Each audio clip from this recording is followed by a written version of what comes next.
नमस्कार। आप देख रहे हैं 4 PM और मैं हूं अभिषेक मिश्रा। वक्फ संशोधन अधिनियम बिल को लेकर जो जेडीयू का स्टैंड रहा, उस स्टैंड के खिलाफ पार्टी के ही कई नेता हो गए हैं। पार्टी के ही कई नेता इस बात की मुखालफत करते रहे हैं कि वक्फ संशोधन अधिनियम बिल को लेकर कैसे जेडीयू ने बीजेपी का साथ दिया, कैसे जेडीयू सदन में बीजेपी के साथ खड़ी रही। नाराज कई मुस्लिम नेताओं ने पार्टी छोड़ दी है।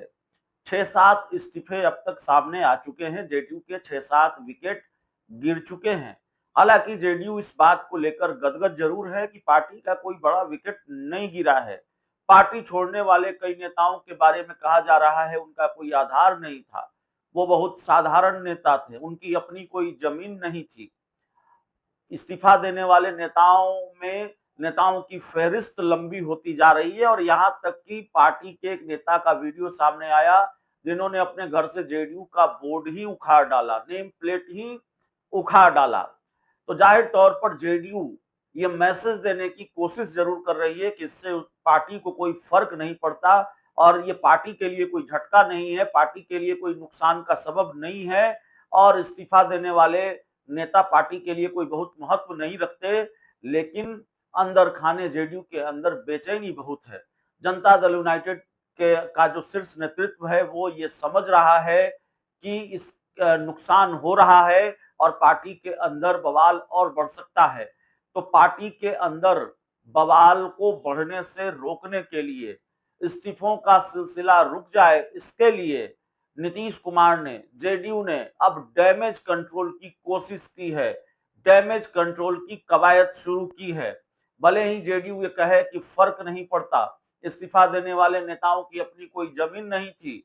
मोहम्मद कासिम अंसारी जिन्होंने सबसे पहले इस्तीफा दिया, उनको सिर्फ चुनाव में 499 वोट आया था, उनका जनाधार नहीं था। लेकिन जेडीयू अंदर अंदर बेचैन है। जेडीयू को यह डर सता रहा है कि कुनबे में कहीं भारी कलह न मच जाए, भारी विस्फोट न हो जाए, जिस तरह से कुछ बड़े नेता भी नाराज हैं।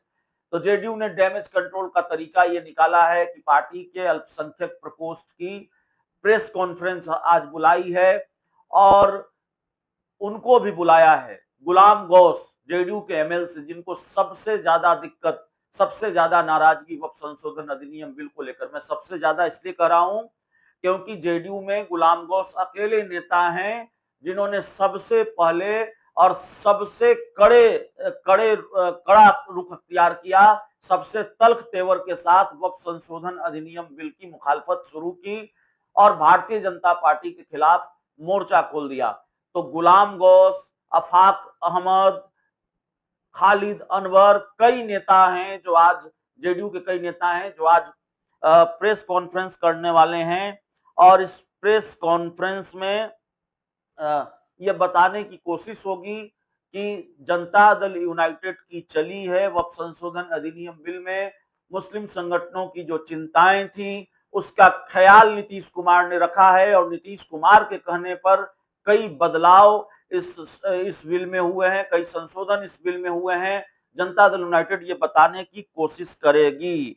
दोपहर 1 बजे से प्रेस कॉन्फ्रेंस है पार्टी दफ्तर में, जनता दल यूनाइटेड के दफ्तर में, और इसमें पार्टी के नेता अशफाक करीम, कहकशा परवीन, अफजल अब्बास जैसे कई नेता मौजूद रहेंगे और जेडीयू ये बताने की कोशिश करेगी कि कोई नाराजगी नहीं है पार्टी के मुस्लिम नेताओं में, पार्टी के मुस्लिम नेता एक हैं और गुलाम गौस भी नाराज नहीं है क्योंकि गुलाम गौस भी प्रेस कॉन्फ्रेंस में शामिल रहेंगे और गुलाम गौस पर ही नजर टिकी हुई होगी वो क्या कहते हैं, क्योंकि अब तक उन्होंने ये बयान दिया कि जेडीयू छोड़ने को लेकर बहुत स्पष्ट उन्होंने कहा है कि वो पार्टी नहीं छोड़ेंगे, वो जेडीयू नहीं छोड़ने जा रहे हैं, वो जेडीयू में बने रहेंगे।